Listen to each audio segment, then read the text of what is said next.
యేసుక్రీస్తు నామమున వందనాలు. మనకు టైం అయిపోయింది. మొదటి ప్రార్థన వచ్చేసి సుధా ప్రసాద్ గారు ప్రార్థన చేస్తారు. మొదటి ప్రార్థన సుధా ప్రసాద్ గారు చేస్తున్నానండి. పరిశుద్ధ చేయండి. తండ్రి, నిత్యుడు, ప్రభా, సమాధానకర్త యేసయ్యా, నీ కాపుదల, నీ కృప ఇచ్చిన స్తోత్రం. నాయన మీరు సర్వాధికారి, రాజులకు రాజు, ప్రభులకు ప్రభు. ప్రభా నాయన మీరు ఇంతవరకు కాపాడుతూ ప్రభా మా సెల్ కాన్ఫరెన్స్ జూమ్ ని ప్రభా మీరు ఇంతవరకు నడిపిస్తున్న విధానం బట్టి స్తోత్రం. ప్రభా నాయన ఎన్నో సంవత్సరాలుగా జరుగుతుంది తండ్రి, ఇక ముందు కూడా మీరే నడిపించమని బ్రతిలాడుకుంటున్నాను తండ్రి. నాయన ప్రభా ఈ సెల్ జూమ్ లో నుంచి మేము ప్రభా ఎంతో ఆశీర్వాదాలు పొందుతున్నాం ప్రభా. నాయన ఏక మనసు ఏక తాత్పర్యం కలిగి ప్రభా అనారోగ్యంలో ఉన్న వాళ్ళ గురించి, ప్రభా ఇబ్బందుల్లో ఉన్న వాళ్ళ గురించి ఎంతగానో ప్రార్థిస్తున్నాం ప్రభా. పాపుల గురించి కూడా రక్షణ కోసం ప్రార్థిస్తున్నాం ప్రభా. నాయన అటువంటి మంచి అవకాశం ఇచ్చారు ప్రభా శ్రీలమైన మాకు. ప్రభా ఈ సమయంలో ప్రభా మీ పాదాల దగ్గర గడపడానికి మీరు ఇచ్చిన మేలులు, చేసిన మేలులను బట్టి స్తోత్రం ప్రభా. నాయన ఎందరికో ఈ భాగ్యం లేదు ప్రభా, మాకు మీరు దయచేశారు అయ్యా. నాయన మొదటిగా పాడుతున్న తండ్రి సిస్టర్ ని కాపాడండి నాయన, మీ ఆత్మతో నడిపించండి ప్రభా. ఇంకో సిస్టర్ ప్రార్థన చేస్తా పాట పాడేటప్పుడు మీ ఆత్మతో కుమ్మరించండి ప్రభా. నాయన వాక్యం చెప్పేటప్పుడు అది మాకు మాకు తండ్రి మమ్మల్ని సరి చేసేదిగా ఉండడానికి సహాయం దయచండి ప్రభా. నాయన కెజక్కని కాపాడండి, దీవించండి, ఆశీర్వదించండి ప్రభా. నడిపిస్తున్న సిస్టర్ని కూడా దీవించి ఆశీర్వదించండి ప్రభా. చివరి వరకు నాయన సెల్లో ఎటువంటి ఇబ్బంది నాయన కలగకుండా సహాయం దయచేయండి ప్రభా. మీ కృపతో మమ్మల్ని అందరిని కావలించండి ప్రభా. నాయన మా జూమ్ లో ఉన్న ప్రతి ఒక్కరిని దర్శించండి ప్రభా. మీరే వారికి తోడుగా ఉండి ఆశీర్వదించి కాపాడమని మా ప్రభుని మీ ప్రియకుమారుడైన యేసే ఘనమైన నంపేట అతి విన్న విధేయత వేడుకొంచున్నాను తండ్రి. ఆమేన్. ఆమేన్. మొదటిగా ప్రార్థన చేసినటువంటి సిస్టర్ సుధా ప్రసాద్ గారికి యేసుక్రీస్తునామమున వందనాలు. మరి మన మధ్యలో ఉన్నటువంటి ప్రతిష్ణ మనకు పాట పాడి వినిపిస్తారు. వచ్చినారమ్మా ప్రతిష్ణ?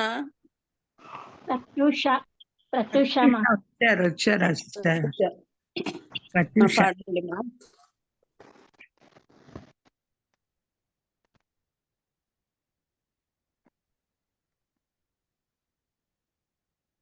ప్రత్యూష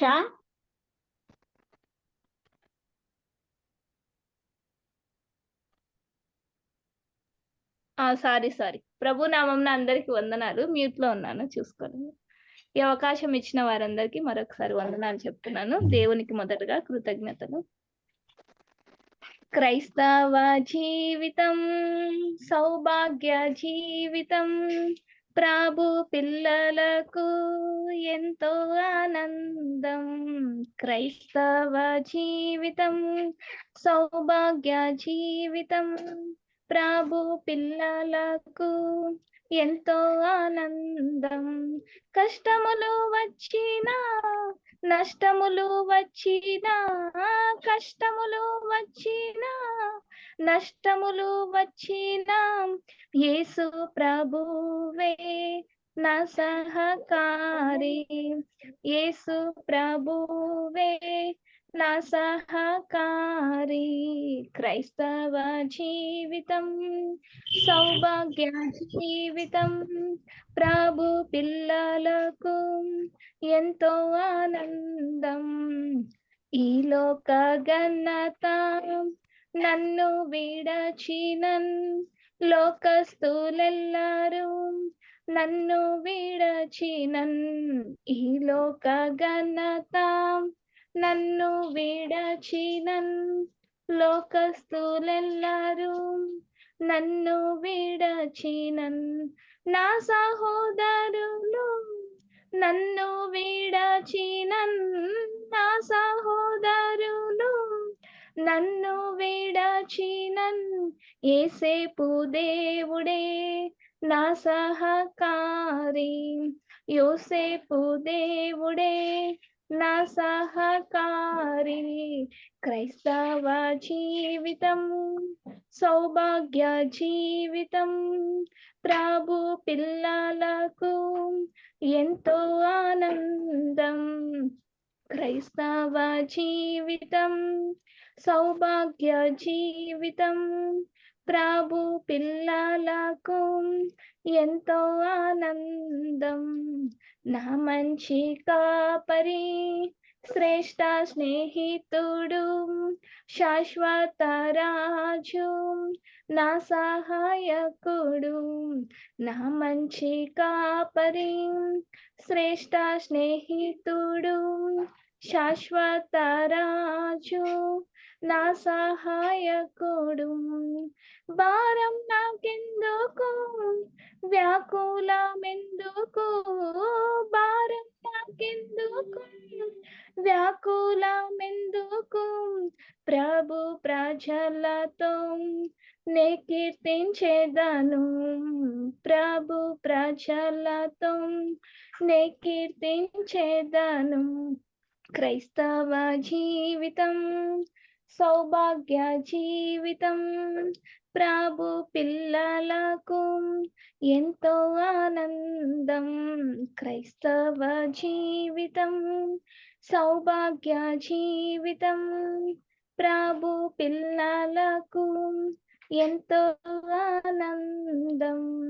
భూర శబ్దంబు మ్రోగేడి వేళ, శ్రమలొందిన నా ప్రభుని చూచేదను.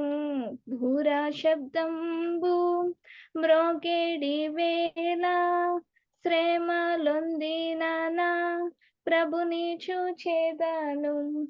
ఏనాడు ఎప్పుడో నీవు వచ్చేదావు, ఏనాడు ఎప్పుడో నీవు వచ్చేదావు, ఆనాటి వరకు నే కనిపెట్టేదన్, ఆనాటి వరకు నే కనిపెట్టేదన్.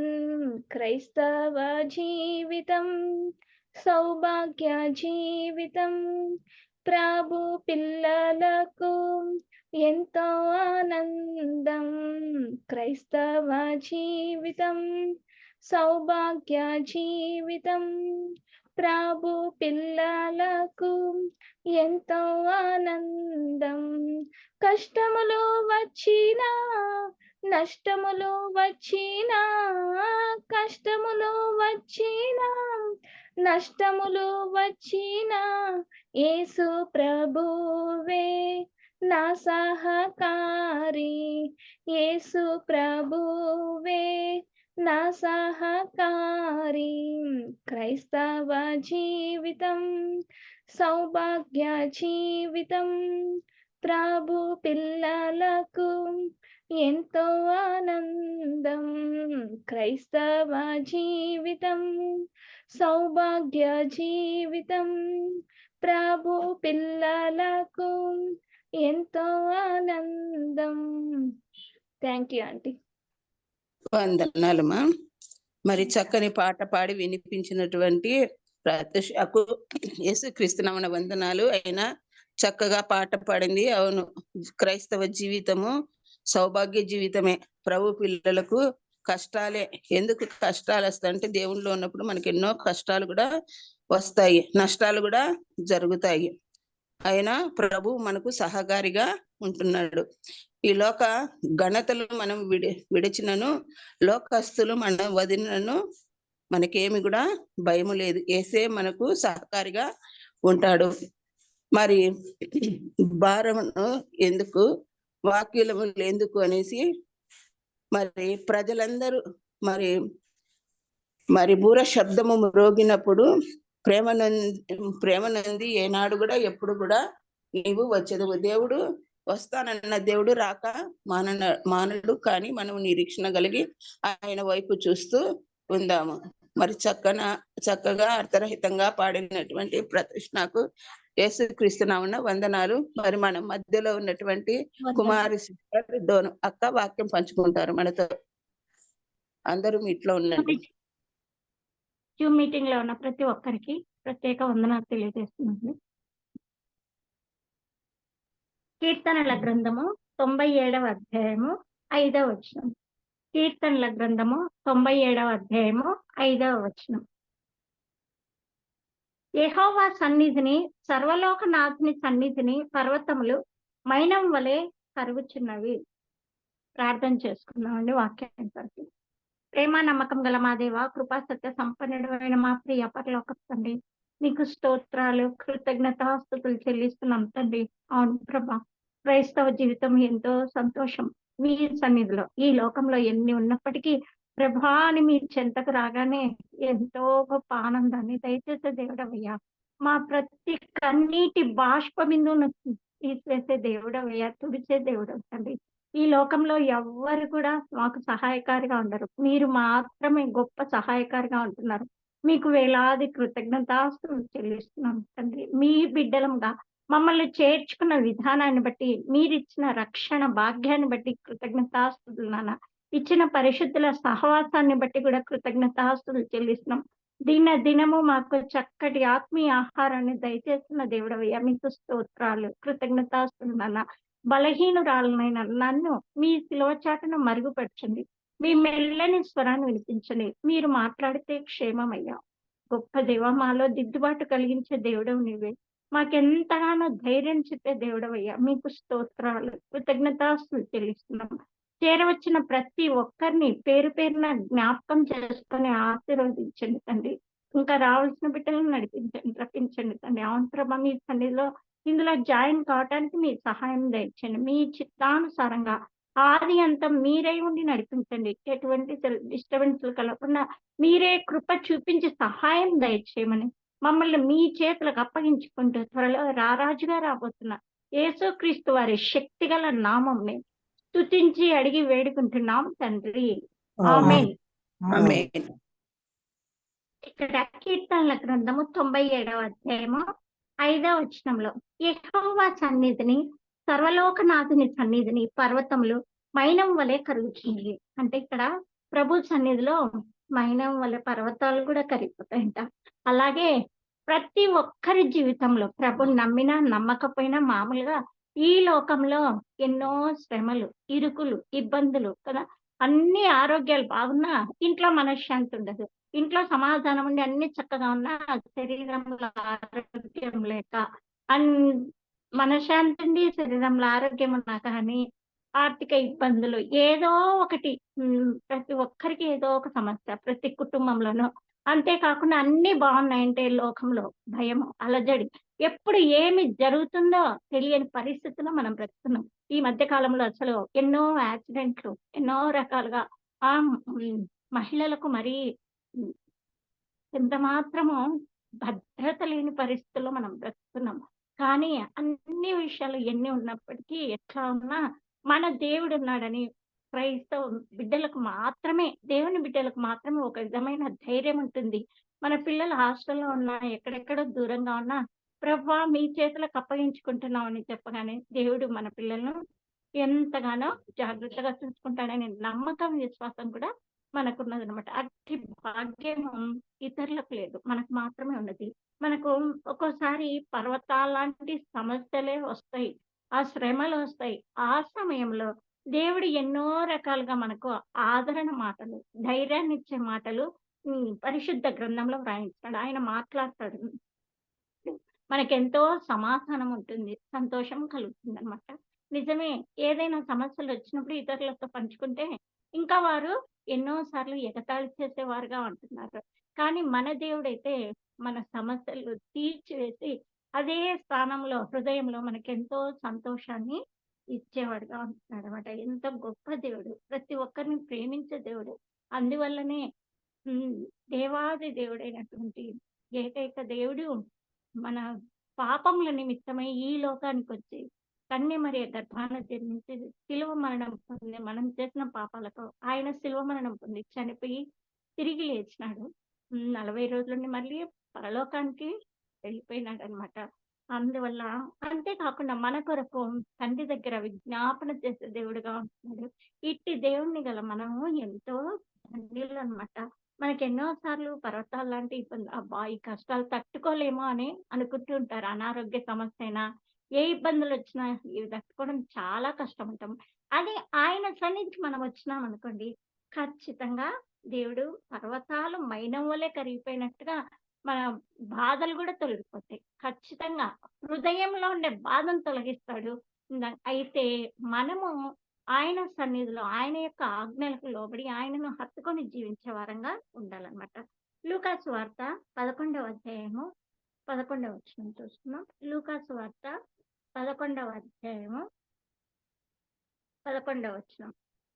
మీలో తండ్రి అయిన వాడు తన కుమారుడు చేపను అడిగితే చేపకు ప్రతిగా పామునిచ్చినా, గుడ్డును అడిగితే తేలునిచ్చినా, కాబట్టి మీరు చెడ్డవారయండి మీ పిల్లలకు మంచి ఈవులను నెరిగి ఉండగా పరలోకమందున్న మీ తండ్రి తన్ను అడుగు వారికి పరిశుద్ధాత్మను ఎంతో నిశ్చయముగా అనుగ్రహించను. దేవుడు అడుగుడి మీకు ఇయ్యబడును అన్నాడు, ఎదకుడి దొరుకును అంటున్నాడు. అంటే దేవుడు మనకి ఏది అవసరమైనా ఆయన చిత్తానుసారంగా మనం అడిగిన ఎడల వెంటనే దయచేసేవాడు. ఈ లోకంలో ఉన్న తండ్రి ఏదైనా అడిగితే చేపని అడిగితే పాముని ఇయ్యడు, చేపనే ఇస్తాడు కదా. గుడ్డుని అడిగితే తేలినివ్వడు, గుడ్డునే ఇస్తాడు. అట్లా ఈ లోకంలో మనము ఎంత మాత్రము నీతిమంతులం కాదు, చెడ్డవారమే. అయినప్పటికీ మీరే మీ పిల్లలకు మంచి ఈవులను ఇస్తూ ఉండగా మరి పరలోకపు తండ్రి మీకు ఇవ్వడా అని చెప్తున్నాడు. ఖచ్చితంగా మన దేవుడు ఇచ్చేవాడుగా అంటున్నాడు అనమాట.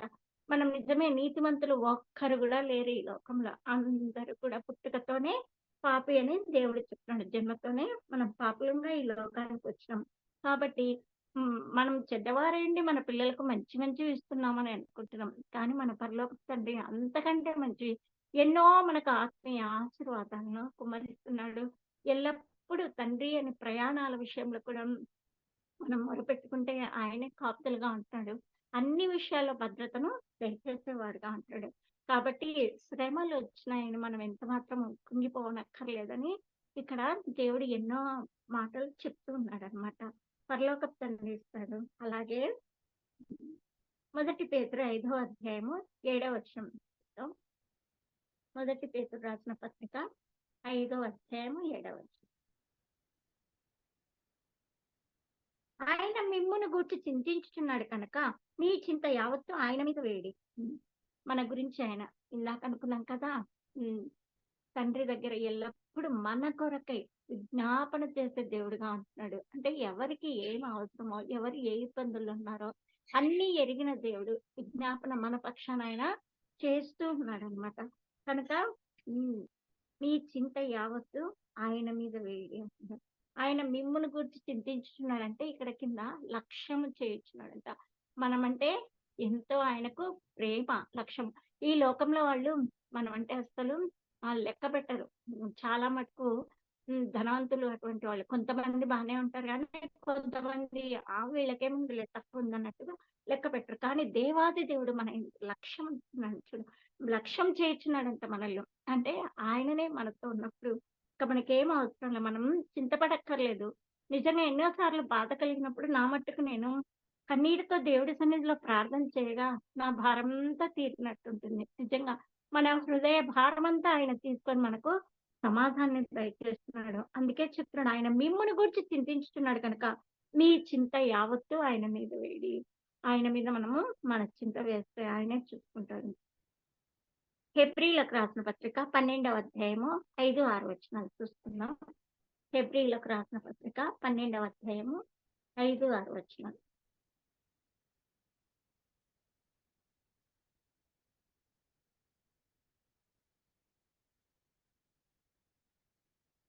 నా కుమారుడా, ప్రభు చేయు శిక్షను తృణీకరించకము. ఆయన నిన్ను గద్దించినప్పుడు విసుకకము. ప్రభు తాను ప్రేమించు వారిని శిక్షించి తాను స్వీకరించి ప్రతి కుమారుని దండించను.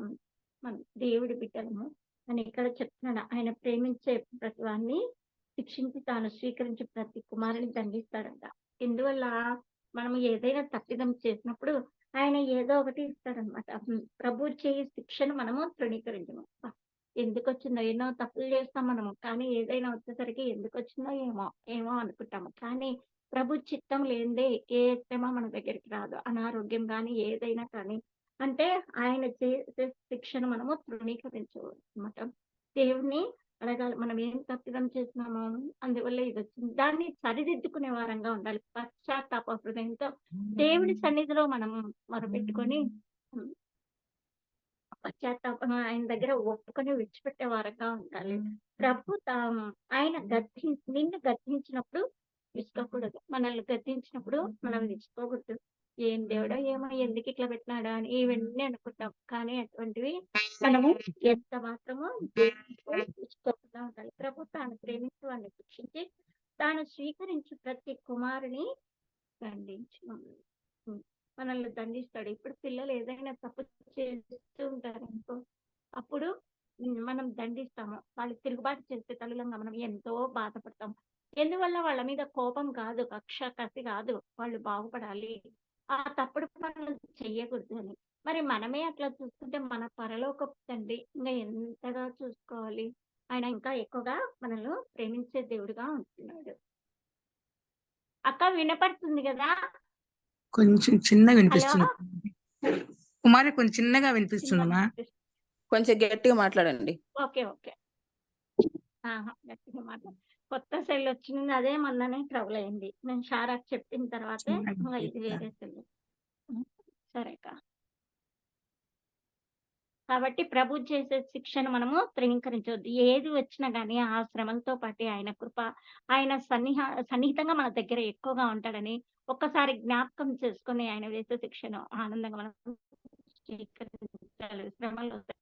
మా జీవితంలో కూడా ఎన్నో ఇరుకులు, ఇబ్బందులు, ముఖ్యంగా విగ్రహారాధన నుంచి వచ్చినాం కాబట్టి ఎటు సైడ్ వాళ్ళైనా అట్లా పుట్టింటి వాళ్ళు, ఇట్లా అత్తగారింటి వాళ్ళు ఎన్నో మాటలు. అయినప్పటికీ దేవుడి సన్నిధిలో ఎంతో ఆనందాన్ని పొందగలుగుతున్నాం.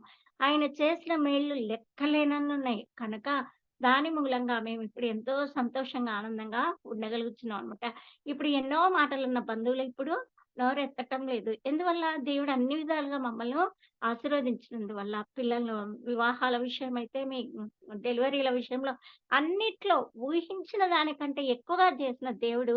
ఆయన నామానికే ఘనత, మహిమ. అందువల్ల ఇప్పుడు ఎవ్వరు ఏమి అనరనమాట. తెలుసుకున్నారు. 30 సంవత్సరాల నుంచి ప్రభులో ఉంటుండగా ఇప్పుడు అన్ని విషయాల్లో వాళ్ళు కూడా మమ్మల్ని ఏ విషయంలో అడ్డం చెప్పకుండా ప్రోత్సహించేవారుగా ఉంటున్నారు. ఇదంతా దేవుడి కృప.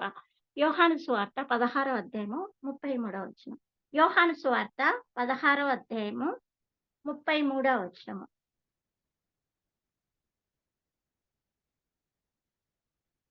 ఇదిగో మీలో ప్రతి వాడిని ఎవని ఇంటికి 33 నా యందు మీకు సమాధానం కలుగునట్లు ఈ మాటలు మీతో చెప్పుచున్నాను.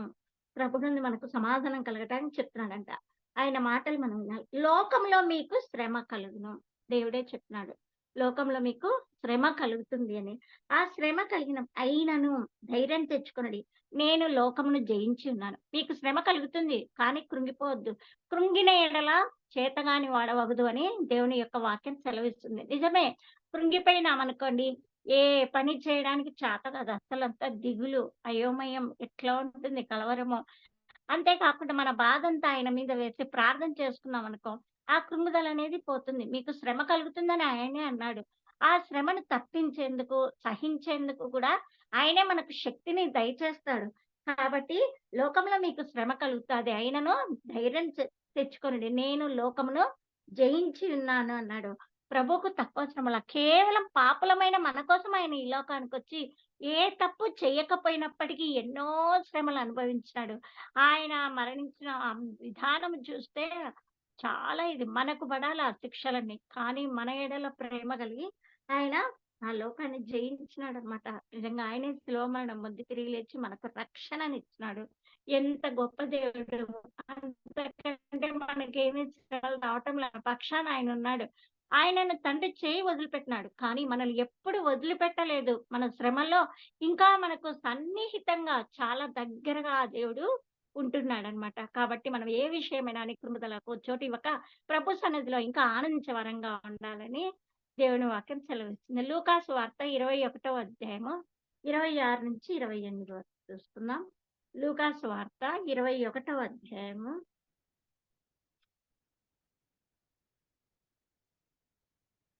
26 నుంచి 28 వరకు జరగబోయే పరిస్థితి దేవుడు చెప్తున్నాడు. ఆకాశమందలి శక్తులు కదిలింపబడిన కనుక లోకము మీదికి రాబోచున్న వాటి విషయమై భయము కలిగి మనుషులు ఎదురు చూచుచు ధైర్యం చెడి కూలుదురు.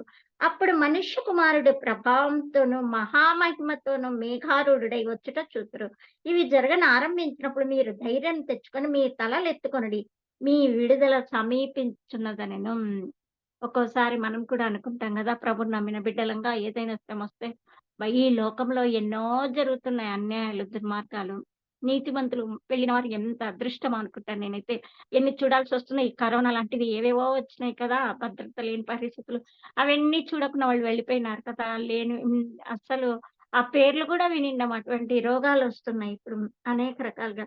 కానీ ఇక్కడ దేవుడు ఏం చెప్తున్నాడంటే, ఆకాశమందలి శక్తులు కదిలింపబడింది గనుక లోకం మీదకి రాబోచున్న వాటి విషయమై లోకంలో మొన్న వరదలొచ్చినాయి. అబ్బా! ఎంత బాధాకరం. చూస్తుంటే మనకే అంత బాధ అనిపిస్తుందనమాట. వాళ్ళు ఎంత బాధపడిండాలా. తల్లిదండ్రిని పోగొట్టుకున్న బిడ్డలు అనాథలుగా. కోట్ల సంపద ఉంది. అన్నీ పోయినాయి. ఇద్దరు యవ్వనస్తులు మాత్రము మిగిలిపోయినారు. అంత ఉన్నా కానీ ఏది వెంట రాదు. కేవలం మనం ప్రభువునందుండాలి. మన మంచి, చెడు మాత్రమే మనతో వస్తుంది. కాబట్టి ఈ లోకం శాశ్వతం కాదు. మన ప్రయాణం బస్సో, రైలో ఏదైనా ఎక్కినప్పుడు మనం దిగే స్థలం వచ్చినప్పుడు వెంటనే దిగిపోతాం. అట్లే శాశ్వతంగా ఉండదు. అలాగే మన జీవితం కూడా అలాంటిదే. కొద్ది రోజులుంటాం. ఏమంటే తేడా 90 ఏండ్లో, 100 ఏండ్లో, 70 60 ఒక్కొక్కరికి ఒక నిర్ణీత సమయం ఉంటుంది. ఆ సమయంలో అప్పుడు ఈ లోకాన్ని వదిలిపెట్టి వెళ్ళిపోతాం. కాబట్టి ఈ లోకంలో ఆకాశమందలి శక్తులు కదిలింపబడింది గనుక లోకం మీదకి రాబోచున్న వాటి విషయమై భయము కలిగి మనుషులు ఎదురు చూచు ధైర్యం చెడికూడదు. ఏమి ఇట్లయిపోతుంది వాతావరణం అని ఎంతో మంది భయపడుతూ ఉంటారంట. కానీ దేవుడు చెప్తున్నాడు, అప్పుడు మనుష్య కుమారుడు ప్రభావంతోను మహామహిమతోను మేఘారూఢుడై వచ్చుట చూతురు. మన ప్రభు వస్తాడు కాబట్టి ఖచ్చితంగా వస్తానన్నాడు. వస్తానన్న దేవుడు రాక మానడు. ప్రభు వస్తాడు కనుక ఇవి జరిగినా కానీ మనం ధైర్యం తెచ్చుకొని మనం ఉండాలని దేవుడు చెప్తున్నాడు. మీ విడుదల సమీపించినది. నిజమే కదా. ఉన్న పడంగా ఎత్తబడతామో ఈ లోకంలో ఏది ఉన్నా కానీ అనారోగ్యం కావచ్చు, ఏ ఇబ్బందులున్నా వాటన్నిటి నుంచి మనకు విడుదల లభిస్తుందని దేవుడు తెలియజేస్తున్నాడు అనమాట. తర్వాత కీర్తనల గ్రంథము 138 చూస్తున్నాం. కీర్తనల గ్రంథము 138 అధ్యాయము 7వ వచనం. దావీదు యొక్క నిరీక్షణ మనకు కూడా అటువంటి నిరీక్షణ. 138:7. నేను ఆపదలలో చిక్కుబడి ఉన్నను, నీవు నన్ను బ్రతికించదవు. నా శత్రువుల కోపం నుండి నన్ను రక్షించుటకై నీవు నీ చేయి చాపెదవు. నీ కుడి చెయ్యి నన్ను రక్షించును. మనం ఆపదల్లో చిక్కుబడి ఉన్నప్పుడు దేవుడు మనలో బ్రతికిస్తాడంట. ఆపత్కాలంలో నీవు నాకు మొరపెట్టుము, నేను నీకు ఉత్తరం ఇచ్చేదని చెప్పిన దేవుడు. అప్పుడు మనం దేవుని మహిమపరుస్తాం. దేవుడే వాగ్దానాలను ఇచ్చి నెరవేర్చే దేవుడు. మనకి ఎన్నో వాగ్దానాలు ఉన్నాయి. అంతేకాకుండా 366 సార్లు భయపడకుడి అని దేవుడు రాయించాడు. అంటే ప్రతిరోజు మనకు దేవుడు భయపడొద్దని చెప్తూనే ఉన్నాడు. అయినప్పటికీ మనం బలహీనులం కదా, ఎన్నోసార్లు కృంగుదలకు చోటిస్తాం. అట్లాంటప్పుడు ఏం చేయాలి? ప్రార్థనలో గడపాలి. ఏదైనా బాధ కలిగినప్పుడు బైబిల్ చదువుకోవాలి. దేవుడు తన యొక్క మాటల ద్వారా ఆదరిస్తాడనమాట. అంతేకాకుండా నేను ఆపదలలో చిక్కుబడి ఉన్నాను, నీవు నన్ను బ్రతికించదు. ఆపదల్లో ఉంటే ఆయన బ్రతికిస్తాడు. శత్రువుల కోపం నుండి నన్ను రక్షించుటకై నీవు నీ చేయి చాపెదవు. ఆయన చేయి చాపి మనల్ని పట్టుకుంటాడంట. ఆయన కుడి చెయ్యి మనల్ని రక్షిస్తుందంట. కనుక మనతో ఉన్నాడు దేవుడు. ఎల్లప్పుడూ మనం భయపడాల్సిన అవసరం లేదని చెప్తున్నాడు. అదే దావీదుకున్నటువంటి నిరీక్షణ. మనకు కూడా అటువంటి నిరీక్షణ ఉన్నది. మత్తయి సువార్త 14వ అధ్యాయము 27వ వచనం. మత్తయి సువార్త 14:27.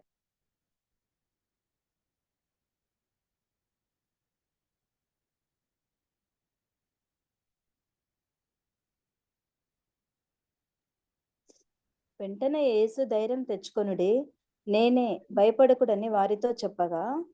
అదేనాక అంతే 14. అంతేమా? ఇక్కడ మనకు తెలుసు 14:27 దేవుడు చెప్తున్నాడు. ఇక్కడ మనకు తెలిసిన విషయమే. ఆ జన సమూహంలను తాను పంపివేయినంతలో ఆ శిష్యులు దోణి ఎక్కి తనకంటే ముందుగా అద్దరికి వెళ్ళవలనని ఆయన వారిని బలవంతం చేసిన. మీరు నాకంటే ముందుగా పొండి అని దోణిలో పంపించాడు దేవుడు. ఆయన ప్రార్థన చేసుకుంటూ ఉన్నాడు యేసు ప్రభువారు. అప్పుడు వెళ్ళినప్పుడు ప్రార్థన చేయటకు ఏకాంతంగా కొండ ఎక్కిపోయి సాయంకాలం అయినప్పుడు ఒంటరిగా ఉన్నాడనమాట దేవుడు. అప్పుడు దోణి దరికి దూరంగా ఉండగానే గాలి ఎదురైపోయింది. అలల చేత కొట్టబడింది. అప్పుడు వీళ్ళంతా భయపడుతున్నారు. ఆ సమయంలో రాత్రి 4వ జామున ఆయన సముద్రం మీద నడుచుకుంటూ వారి యుద్ధకొచ్చినప్పుడు వాళ్ళంతా దయ్యం అనుకోని భయపడుతూ ఉన్నారట. భయపడుతుంటే దేవుడు చెప్తున్నాడు, "ధైర్యం తెచ్చుకొనుడి. నేనే భయపడకుడి" అని. మనకు కూడా ఎన్నో విషయాల్లో భయపడిపోతాము. ఆ సమయంలో దేవుడు మనకి హెచ్చరికనిస్తున్నాడు. నేనున్నాను, ధైర్యం తెచ్చుకోండి అని. ఇదేలేమా. ఆ విధంగా శిష్యులకు ధైర్యం చెప్పినాడు. మనకు కూడా ఆయన ధైర్యం చెప్పేవాడుగా ఉంటున్నాడనమాట. మనం కూడా అలాగే మన జీవితంలో ఎట్లుంటుందంటే, అలల మధ్య కొట్టబడిన దోణి అంటే, మన పరిస్థితులు కూడా ఒక్కోసారి కష్టాల కొలిమి ఎన్నో ఉంటాయి. ఆ సమయంలో కూడా దేవుడి చింతకు రావాలి. ఖచ్చితంగా ఆయన మనల్ని ఆదరించేవాడుగా ఉంటున్నాడు. ఆయన సన్నిధిలో బాధల్లో, విపత్తులో ఉన్న వారి చెంతకు ప్రభువు వేగంగా చేరుకుంటాడంట. ఇంకా ఎక్కువ. ఒకటి చెప్తాను చూడండి. మొన్ననే శారద మాట్లాడింది మొన్న. సరే మా అన్నాను. తర్వాత చూస్తే ఛార్జింగ్ పెడదామంటే ఆ సెల్లు పనిచేయటం లేదు. అది లోపలేమో చెడిపోయిందట. నాకైతే ఎంత బాధ అనిపించిందని. సెల్ ఏదో మాట్లాడటానికి కాదు. సెల్ ఉపయోగించే కేవలం జూమ్ మీటింగు, ఉదయకాలం 5 నుంచి సెల్ కాన్ఫరెన్స్, ప్రేయర్‌లకు ఎక్కువ ఈ మెసేజ్‌లు ఏదైనా వాక్యాలొస్తే చూసుకోవడం. అంతకు మించి వేరేది చూడను. ప్రభా! నేనేం తప్పిదం చేసినాను సెల్ పోయింది. 3, 4 రోజుల నుంచి ఇదే బాధ. తయారైతుందిలే అన్నారు. కానీ అది కాలేదు. శనివారం వరకు అన్నారు. అయితే దేవుడు ఒక మార్గం మూసివేసినా ఇంకొక మార్గం ఉంటుందన్నట్టుగా జూమ్ మీటింగ్‌కో మా కోడలు సెల్ వాడుతున్నాను. ఉదయం సెల్ కాన్ఫరెన్స్‌లో నా భర్తది. అంటే నేను ఏమి కుంటుపడకుండా దేవుడి సన్నిధిలో గడిపే భాగ్యాన్ని ఇచ్చినాడు. ఎంత అదృష్టం దేవా! అద్భుతకరుడు. ఒక మార్గం మూసివేసినా ఇంకొక మార్గాన్ని తెచ్చినావు. ఒక పూట ఆహారం లేకపోయినా పర్వాలే. ప్రభు సన్నిధిలో రోజు ఉదయకాలం 5 నుంచి 4 నుంచి ప్రార్థన చేసుకుంటాం. అద్దురమై పరిశుద్ధ సహవాసం అనేది ఎంతో గొప్పది శక్తి. అది లేకపోయినా 4 రోజుల నుంచి మనసైతే ఎట్లా ఉండింది. దేవుడు బాధపడదా ఆశ గల ప్రాణాలను తృప్తిపరిచే దేవుడు. అందువల్ల నా ఆశను నెరవేర్చినాడు. ఈ విధంగా ఉదయకాలం అవతలు ఇప్పుడు వినగలిగే భాగ్యాన్ని దేవుడు నాకిచ్చినాడనమాట. అద్భుతకరుడు. ఆయన సన్నిధిలో మన తప్పిదాలను ఒప్పుకున్నామంటే, విడిచిపెట్టినామంటే ఖచ్చితంగా ఆయన మనకు సహాయం దయచేసే దేవుడుగా ఉంటున్నాడనమాట. అలాగే యెషయా గ్రంథం 25 చూసుకుందాం. యెషయా గ్రంథము 49వ అధ్యాయము 25వ వచనము. దేవుడు మనకిచ్చినటువంటి గొప్ప ఆదరణ మాట చూడండి. 49, 25లో యెహోవా ఇలాగ సెలవిచ్చుచున్నాడు. బలాఢ్యులు చెరపట్టిన వారు సహితము విడిపింపబడదురు. మనకంటే బలవంతులు ఏదైనా చేసిన వాళ్ళ నుంచి మనల్ని విడిపిస్తాడంట. భీకరులు చెరపట్టిన వారు విడిపిస్తాడు. అంతేకాకుండా నీతో యుద్ధం చేయువారితో నేనే యుద్ధం చేసేదను, నీ పిల్లలను నేనే రక్షించేదను అన్నాడు. మనతో ఎవరైతే యుద్ధం చేస్తున్నారో సాతాను కావచ్చు, ఈ లోకంలో మనుషులు అన్యులు కావచ్చు, ఎవరైనా సరే దేవుడు మనతో ఉన్నాడు. నీతో యుద్ధం చేయవారితో నేనే యుద్ధం చేస్తానని ఆయనే చెప్తున్నాడు. కనుక మనం ఎంత మాత్రం భయపడక్కర్లేదు. దావీదు చిన్నవాడైనప్పటికీ యుద్ధం యెహోవాదే అని దేవుని నామంన వెళ్ళినాడు. అంత పెద్ద గొల్యాతును కూడా చంపగలిగినాడనమాట. ఇది కారణం దేవాది దేవుడిని నమ్ముకున్నాడు. మనుషులను నమ్ముకొనుట కంటే యెహోవాను ఆశ్రయించటం మేలు అన్నట్టుగా దేవుడిని నమ్ముకున్నాడు. దేవుడే సహాయం దయచేసినాడు. గొప్ప విజయాన్ని దావీదుకు కలుగజేసినాడు. నువ్వు చిన్న బాలుడివి, నువ్వేం నన్ను జయిస్తావు అనుకున్నాడు గొల్యాతు. కానీ మన దేవుడు, మనలో ఉన్నవాడు గొప్పవాడు. మనం బలహీనమే కావచ్చు. మనలో ఉన్న దేవాది దేవుడు ఎంతో గొప్పవాడు. మన గురించి సమస్తం ఎరిగిన దేవుడు, ప్రేమామయి. కనుక ఆ విధంగా నీతో యుద్ధం చేసే వారితో నేనే యుద్ధం చేస్తానని మనకు చెప్తున్నాడు. అంతేకాకుండా యోహాను సువార్త 14:17లో ఏముంది చూస్తున్నాం. యోహాను సువార్త 14:17లో మనతో ఉంటున్నాడు దేవుడు.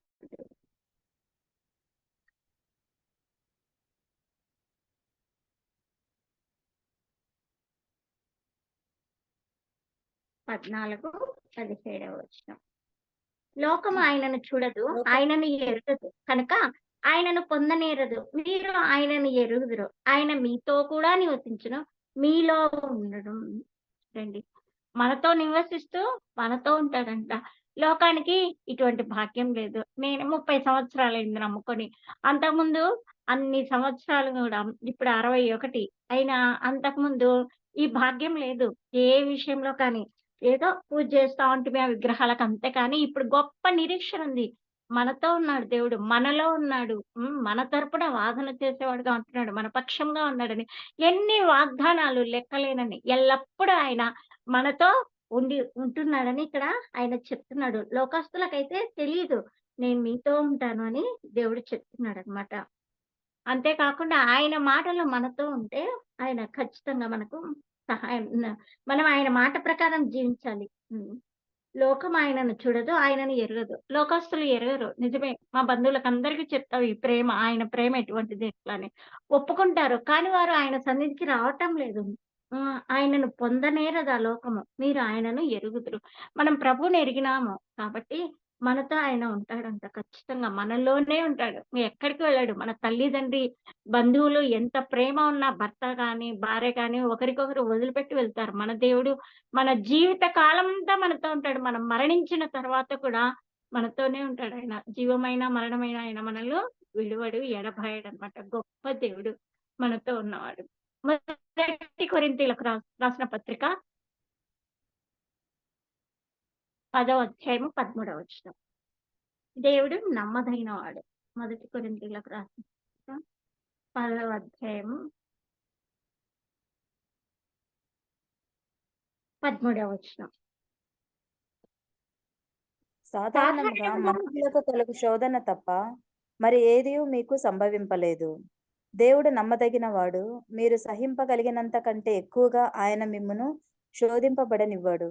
అంతేకాదు, సహింపగలుగుటకు ఆయన శోధనతో కూడా తప్పించుకుని మార్గమును కలుగజేయును.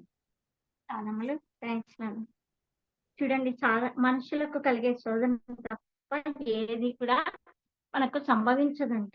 అయినప్పటికీ దేవుడు ఎంతో మనము నమ్మదగిన వాడు ఆయన.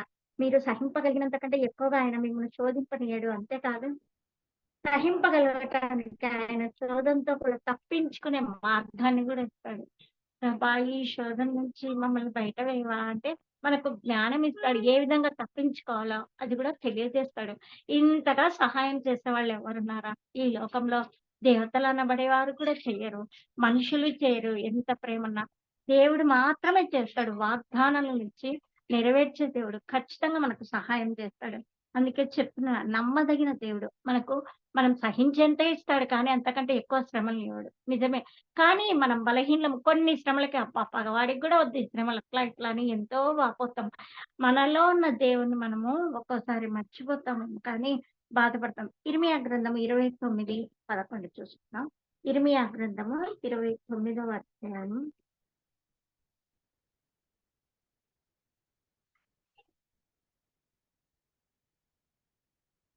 29:11.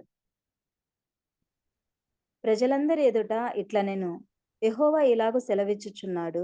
2 సంవత్సరములలోగా నేను బబులోను రాజైన నెబుకద్నెజరు కాడిని జనముల మెడ మీద నుండి తొలగించి దానిని విరిచివేసేదను. 29:11 నాన్న. 29వ అధ్యాయము ఇర్మియా గ్రంథం 11. నేను మిమ్మును గూర్చి ఉద్దేశించిన సంగతులను నేను ఎరుగుదును. రాబో కాలమందు మీకు నిరీక్షణ కలుగునట్లుగా అవి సమాధానకరమైన ఉద్దేశంలే కానీ హానికరమైనవి కావు. ఇదే యెహోవా వాక్కు. రాబోయే కాలంలో నీకేమొస్తుందో నాకు తెలుసు. నీకు నిరీక్షణ కలుగునట్లుగా అవి సమాధానమే. ఈ శ్రమల్లో కూడా మనకు లాభమే ఉంటుందన్నమాట. శ్రమల్లో ఎన్నో ఆశీర్వాదాలు దాగి ఉన్నాయి. ఇవన్నీ మామూలుగా అయితే మనము కొద్దిసేపు ప్రార్థన చేసుకుంటామేమో. ఏదైనా శ్రమ కలిగినామంటే ఎక్కువసేపు దేవుడి సన్నిధిలో గడుపుతుంది చూడండి. ఆయన మీద నిరీక్షణ ఉంటే మనకు వచ్చేటివి అవి ఆ శ్రమలు రాబో కాలమందు మీకు నిరీక్షణ కలుగునట్లుగా అవి సమాధానకరమైన ఉద్దేశంలే కానీ హానికరమైనవి కాదు. ఇందాక చెప్పుకున్నాం కదా, చేపని అడిగితే పాముని ఇస్తాడా అని. ఈ లోకపు తండ్రి అంతా చూసుకున్నప్పుడు మన పరలోకపు తండ్రి మనల్ని అంత హానికరమైన వాటిలోంచి రానియడు.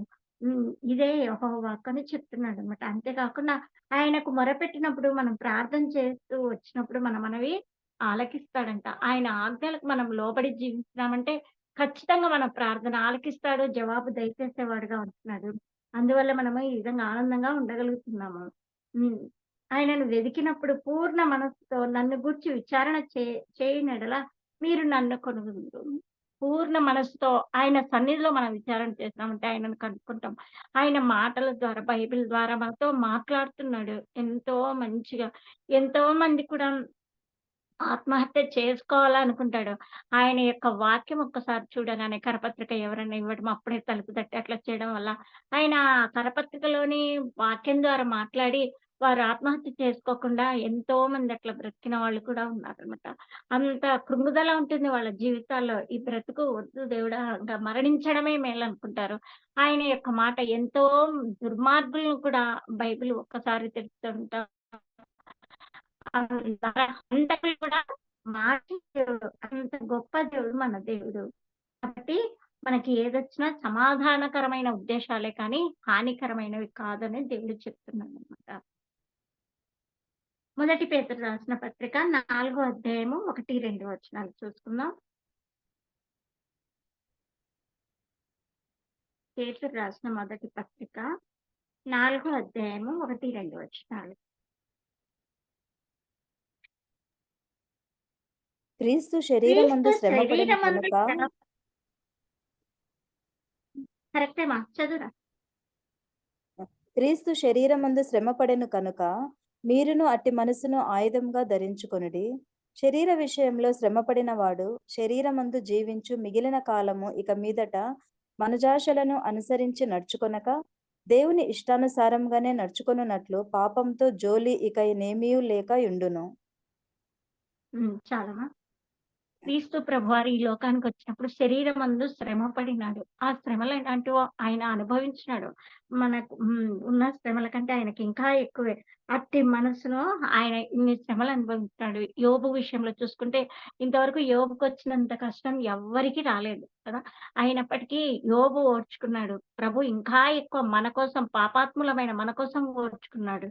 కాబట్టి మీరును అట్టి మనస్సును ఆయుధంగా ధరించుకోవాలి. మనం కూడా ఆయుధంగా ధైర్యంగా ఉండాలని దేవుడు చెప్తున్నాడు. శరీర విషయంలో శ్రమపడిన వాడు శరీరమందు జీవించి మిగిలిన కాలము ఇక మీదట ఈ మనజాశలను వదిలిపెట్టాలి. ఈ లోకంలో ఉన్నటువంటి ఆశలను వాటిని అనుసరించి నడుచుకోకూడదు. ఇంకా ఇంతవరకు గతించిన కాలమే చాలు. దేవుని ఇష్టానుసారంగానే నడిచినట్లు పాపం జోలి ఉండాలి.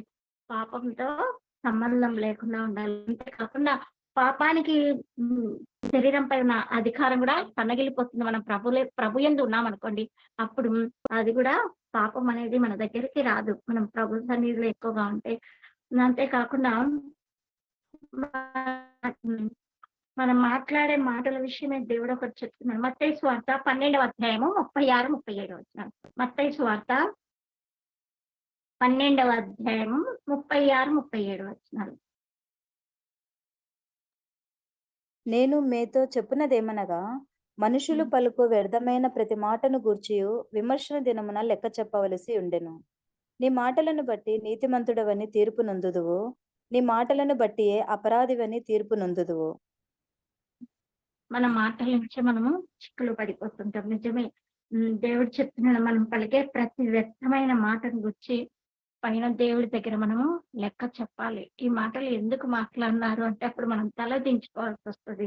కాబట్టి మనం పలికే ప్రతి మాటకు విమర్శ దినమున లెక్క చెప్పవలసింది. నీ మాటలను బట్టి నీతిమంతుడు అని తీర్పు నందుడు, నీ మాటలను బట్టి అపరాధం అని తీర్పు ఉందో. మన యొక్క ప్రవర్తన ద్వారా, మన యొక్క మాటల ద్వారానే మనము నీతిమంతులమా, తర్వాత అపరాధులమా అనేది తెలుస్తుందట. మన యొక్క ప్రవర్తన క్రియ కాకుండా నోటి మాట ద్వారా కూడా దేవుడి దగ్గర మనము లెక్క చెప్పవలసిన వారంగా ఉంటున్నాము. గలతీయులకు రాసిన పత్రిక 6వ అధ్యాయము 7, 8 వచనాలు. గలతీయులకు రాసిన పత్రిక. మనం ఈ లోకంలో ఏ విధంగా జీవిస్తామో, ఒకరికి ఏ విధంగా చేస్తామో అదే పరిస్థితి మనకు కూడా వస్తుంది ఖచ్చితంగా. అదే ఏ పంట వేస్తే అదే, ఏది విత్తితే అదే కోస్తాం.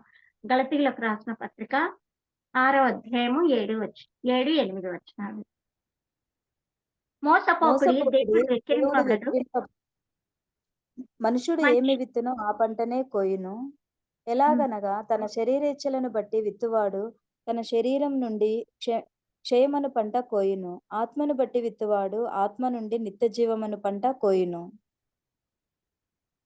మోసపోవద్దండి. దేవుడు వెక్కిరింపబడడు. మనుషుడు ఏమి విత్తుతానో ఆ పంటనే కోస్తాడు. మనం మామిడి విత్తనం వేసి చింతకాయలు కావాలంటే రావు కదా! ఏది విత్తితే అదే వస్తుంది. అట్లే మనం ఇతరులకు ఏం చేస్తామో అదే మన మీదకి వస్తుంది. ఖచ్చితంగా మనం ఇతరులను భంగం చేయాలని ఏదైనా చూసినా, వాళ్ళకు ఏదైనా అపకారం తలపెట్టినా మన మీదకి కూడా ఖచ్చితంగా వస్తుందని దేవుడు ఇక్కడ చెప్తున్నాడు. అంటే మనం ఎంతో జాగ్రత్తగా ఉండాలి. ఎలాగనగా తన శరీర ఇచ్చలను విత్తువాడు శరీరం నుండి క్షేమను పట్టకొస్తాడు. ఆత్మను బట్టి విత్తువాడు ఆత్మ నుండి నిత్య జీవం అనే పంటకొస్తాడు. కాబట్టి మనం మనస్సాక్షికి లోబడి ఎల్లప్పుడూ అలాగున మనం జీవించాలని దేవుడు హెచ్చరిక చేస్తున్నాడన్నమాట. ఆత్మను బట్టి విత్తే అంటే మన యొక్క సువార్తను అనేక మందికి చెప్పినామంటే ఖచ్చితంగా నిత్య జీవం అనే పంటను కోసుకుంటాం. అనేక ఆత్మలను మనం దేవుడి సన్నిధికి నడిపించే వారంగా ఉండాలి. మరి ముఖ్యంగా మనం ఎక్కడికి వెళ్ళినా ప్రయాణాల్లో ఖచ్చితంగా దేవుని యొక్క సువార్తను చెప్పే వారంగా ఉండాలి. ప్రభువుకు మొరపెట్టాలి. తండ్రి నాకు ధైర్యం ఇవ్వా. ఆయనే ప్రేరేపణ కలిగిస్తాడు. ఖచ్చితంగా వాళ్ళు ఏదైనా కానీ వాళ్ళ నోరులను కూడా ముగిస్తాడు. నాకు ఒక 2 సార్లు అట్లా జరిగింది కానీ మిగతా ఎప్పుడు జరగలేదు. ప్రేరేపణ వస్తుంది. రైల్లో ఒక యవ్వనస్తుడు చాలా మాట్లాడినాడు. తర్వాత మౌనంగానే ఉన్నాను. మనం కూడా వాదులన్నామంటే ప్రయత్నం సువార్త చెప్పాలి. అక్కడ కూర్చున్న వాళ్ళకు ఓ 10 మంది ఏమో ఉంటారు అని ప్రేరేపణ కలిగి చెప్పినప్పుడు యవనస్తుడు చాలా ఇదిగా మాట్లాడినాడు. మౌనంగా ఉన్నాను. తర్వాత అమ్మ అమ్మ అని మామూలుగా మాట్లాడినాడు. అట్లా మౌనమే మన అలంకారం అని స్త్రీలకుండే అలంకారాలు కూడా ఒకసారికి చెప్తున్నారు. అలాగా వాళ్ళు మాట్లాడుతున్నారు. మనం అన్నామంటే అది పెద్ద పోట్లాట అయిపోతుంది. మనం సువార్త చెప్పవలసిన వారంగా ఉన్నాము. సర్వ సృష్టికి వెళ్ళి సువార్త చెప్పమన్నాడు కాబట్టి ఎక్కడికి వెళ్ళినా గాని ప్రభు గురించి చెప్పే వారంగా ఉండాలి. అట్లా చెప్పకుండా ఆ ప్రయాణం అంతా సాగించి ఇంటికి వచ్చినామంటే అస్సలు మనశ్శాంతి ఉండదు నాకైతే. ఖచ్చితంగా ఎవరో ఒకటి ఆటో ఎక్కినా, బస్ ఎక్కినా చెప్పాలి అని అనిపిస్తున్నది. దేవుడి కార్యమే నా గొప్పతనం అని చెప్పను మరి. అలాగే ఏమి విత్తుతామో అదే పంటను కోసుకుంటాము. ఇదే గలతీ 5వ అధ్యాయము 19-21 వరకు చూస్తున్నాం. శరీర కార్యములు నిన్ననే మార్గరెట్ అక్క కూడా చెప్పినారు. శరీర కార్యములు స్పష్టమైనవి. అవేవనగా జారత్వము, అపవిత్రత, కాముకత్వము, విగ్రహారాధన, అభిచారము, ద్వేషములు, కలహము, మత్సరము, క్రోధములు, భేదములు, విమతములు, అసూయలు, మత్తతలు, అల్లరితో కూడిన ఆటపాటలు మొదలైనవి. వీటన్నిటిని మనం చేసినామంటే మనం దేవుడి సన్నిధికి వెళ్ళలేం. వీటిని గూర్చి నేను మునుపు చెప్పిన ప్రకారము ఇట్టి వాటిని చేయువారు దేవుని రాజ్యంను స్వతంత్రించుకొనరని మీతో స్పష్టంగా చెప్పుచున్నాను. ఈ పైన ఉన్న వాటిని చేసినామంటే దేవుడి రాజ్యానికి మనము చేరలేమన్నమాట. కాబట్టి ఇవి చేస్తే వాటి వల్ల నాశనం కలుగుతుంది. ఒకవేళ ఇంతవరకు చేస్తున్నా గానీ అలాంటి వారమే విగ్రహారాధన చేస్తున్నాం అదొకటే పాపం అని దేవుడు సెలవిస్తున్నాడు. పశ్చాత్తాపన్నాము, వదిలేస్తున్నాం ఆ విగ్రహారాధన. అందుకే ఇప్పుడు ఎంతో ఆనందంగా ఉండగలుగుతున్నాం అన్నమాట. కాబట్టి వీటిని చెయ్యకుండా మనం జాగ్రత్తగా ఉండాలి. 2వ కొరింథీయులకు రాసిన పత్రిక 12వ అధ్యాయము 9వ వచనము. అందుకు నా కృప నీకు చాలును, బలహీనత యందు నా శక్తి పరిపూర్ణమగుచున్నదని ఆయన నాతో చెప్పెను. కాగా క్రీస్తు శక్తి నా మీద నిలిచియుండు నిమిత్తం విశేషంగా నా బలహీనతల యందే బహు సంతోషంగా అతిశయపడుదును. దేవుడు చెప్తున్నాడు. శరీరంలో ఒక ముళ్ళు ఉందంట పౌలుకు. దాన్ని తీసివేయమని ముమ్మారు అడిగినాడంట. అయినప్పటికీ సాతాను యొక్క దూతగా ఉంచబడిందంట. అది తొలగిపోవాలని ప్రభువును వేడుకున్న దేవుడు ఒక్కటే మాట అన్నాడు. అది ఎట్లుండాల్సిందే, నా కృప నీకు చాలు. అందుకే బలహీనతలో కూడా ఆయన ఎంతగానో సంతోషించేవాడిగా ఉంటున్నాడంట. అలాగే మనం కూడా మన బలహీనతలు యందు దేవుని మొరపెట్టుకుంటే ఆయన కృప మనతో ఉంటుంది. కాబట్టి మనము సంతోషించాలని ఇక్కడ సెలవిస్తున్నాడు అనమాట దేవుడు. ఇదే అధ్యాయం 7-9 వరకు ఇప్పుడు ఉన్నాయన్నమాట విషయాలు. యాకోబు రాసిన పత్రిక 1వ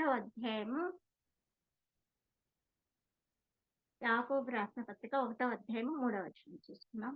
శోధన సహించువాడు ధన్యుడు.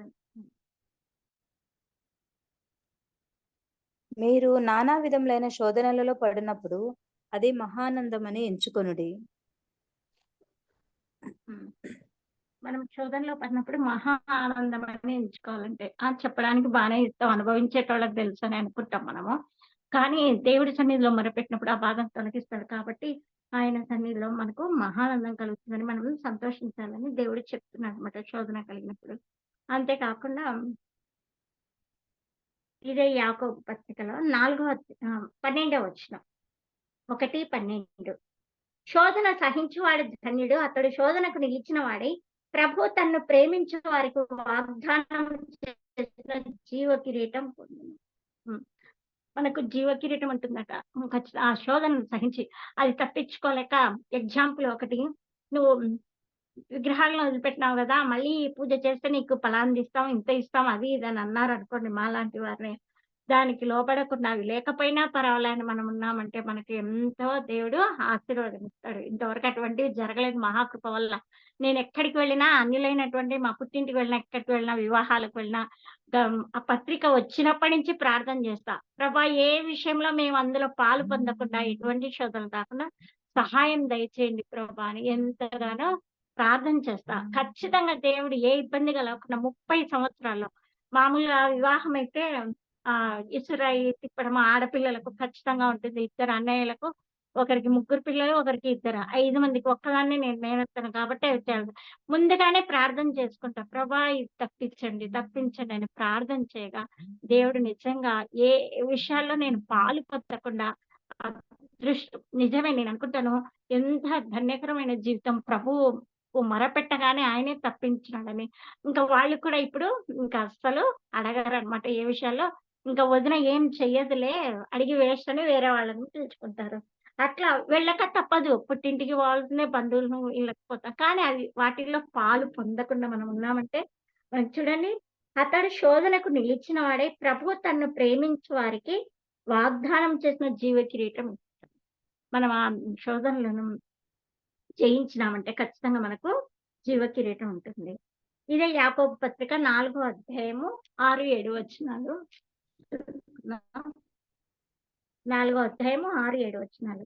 అందుచేత దేవుడు అహంకారులను ఎదిరించి దీనులకు కృప అనుగ్రహించునని లేఖనము చెబుతున్నది. కాబట్టి దేవునికి లోబడి ఉండి అపవాదిని ఎదిరించుడి, అప్పుడు వాడు మీ ఎద్దు నుండి పారిపోను. ఏదొచ్చినా గానీ మనము దేవునికి లోబడాలి, అప్పుడు అపవాదిని ఎదిరించాలని చెప్తున్నాడు దేవుడు. ఆ విధంగా ఉన్నామంటే మనకి ఎన్నో ఆశీర్వాదాలు. చివరిగా హెబ్రీయులకు రాసిన పత్రిక 2వ అధ్యాయము 18వ వచనం.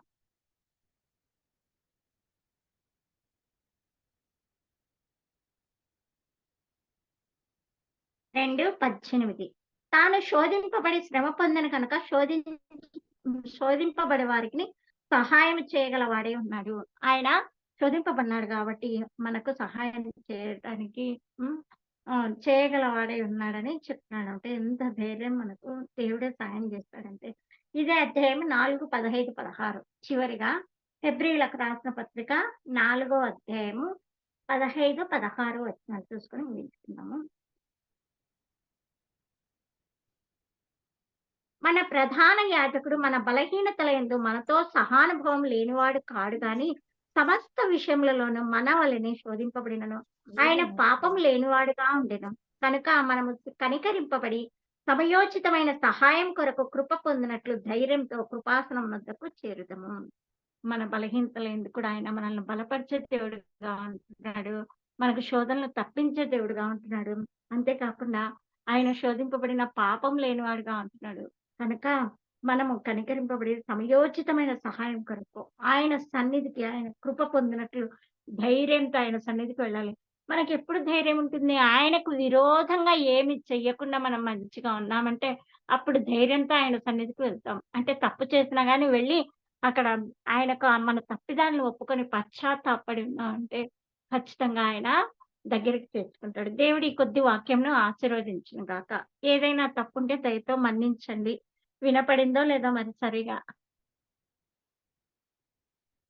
ఈ అవకాశం ఇచ్చిన వాళ్లకు వందనాలు, ప్రత్యేక వందనాలు. దేవుడికి కృతజ్ఞత.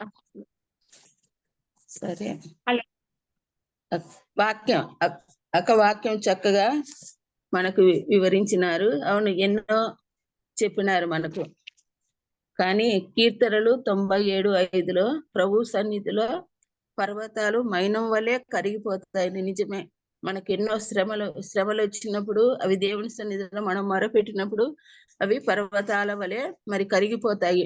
మన సమస్యలు మన సమస్యలు ఇతరులతో చెప్పినప్పుడు అవి అయినా కూడా మనము కృంగిపోకుండా దేవుని సన్నిధిలో మొరపెట్టినప్పుడు శ్రమలన్నీ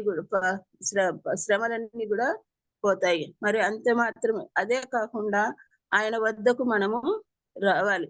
మరి లూకా 11:11లో మరి కుమారుడు చేపని అడిగితే పామునిచ్చునా, మరి గురుడ్డును అడిగితే తేలునిచ్చునా అని చెప్పినారనమాట. కానీ దేవుణ్ణి మనం అడిగినప్పుడు దేవుడు మనకు ఎన్నో ఇస్తాడు. ముఖ్యంగా మనము మన పరలోకపు తండ్రి యొద్దకు మనం వెళ్ళి మనం ఆయన్ని అడిగినప్పుడు ఆయన మనకు ఎన్నో ఇస్తాడు అనమాట. 1 పేతురు 5:7లో మరి ఆయన మన గురించి ఆయన తండ్రి యొద్ద విజ్ఞాపన చేస్తున్నాడు. మన చింత యావత్తు ఆయన మీద వేసినప్పుడు ఆయన తీరుస్తాడు. మనం వారి దగ్గరికి వీరి దగ్గరికి వెళ్ళని అవసరం లేదు. మరి ఆయన దగ్గరకు వచ్చి మనం మొరపెట్టినప్పుడు ఆయన నిజంగానే మన మొరవిని మనకు సహాయం చేసే దేవుడుగా ఉంటున్నాడు అన్నమాట. మనుషులు ఎవరు కూడా మీ చింత నా మీద వేయండి అని ఎవరు కూడా అడగరు. కానీ దేవుడు మీద మనం వేసినప్పుడు దేవుడు నమ్మదగిన దేవుడు కాబట్టి మన చింత యావత్తైనా తీసివేసే దేవుడుగా ఉంటున్నాడు. హెబ్రీ 12:5-6లో ఆయనను ప్రేమించిన వారికి ఆయన శిక్ష వేస్తాడు. నిజమే, ప్రభువులో మనం ఎక్కువగా ఉన్నప్పుడు ఎన్నో శ్రమలు వస్తాయి, మరి కష్టాలు వస్తాయి, శ్రమలు వస్తాయి, ఎన్నో వస్తాయి. మన బంధువులు కూడా మన దగ్గరికి రారు కూడా. అలాగ మనం శోధింపబడినప్పుడు మరి ఆయన వద్దకు మనం వెళ్ళినప్పుడు ఆయన ఏం చేస్తాడు, మన మొర వింటాడు, మనకు తగిన సహాయం చేస్తాడు. మన బంధువులు, మన ఇరుగు పొరుగు వారు కూడా మన దగ్గరకు వచ్చేటట్లు చేస్తాడు. నిజమే, ప్రార్థనలో ఎంతో శక్తి ఉందన్నమాట. మనము మాటికి మరి మనం ఆయన దగ్గరికి వెళ్ళినప్పుడు ఆయన ఎంత మాత్రం తోసివేసి దేవుడుగా లేడనమాట. యోహాను 16:33లో లోకంలో మీకు శ్రమలు వస్తాయి అన్నారు. అవును, లోకంలో మనకు శ్రమలే అవి. ఆ శ్రమలలో మనం ఆయన సన్నిధికి పోయినప్పుడు ఆయన శ్రమలన్నీ కూడా తీసే దేవుడుగా ఉంటున్నాడు. నీతిమంతులకు ఎన్నో ఆపదలు వచ్చినప్పుడు కూడా ఆపదల నుంచి మనకు విడుదల ఇచ్చే దేవుడుగా ఉన్నాడు. కాబట్టి అక్క ఎన్నో విషయాలు చెప్పింది. కుమారక్క, యేసుక్రీస్తు నామమున మీకు వందనాలు.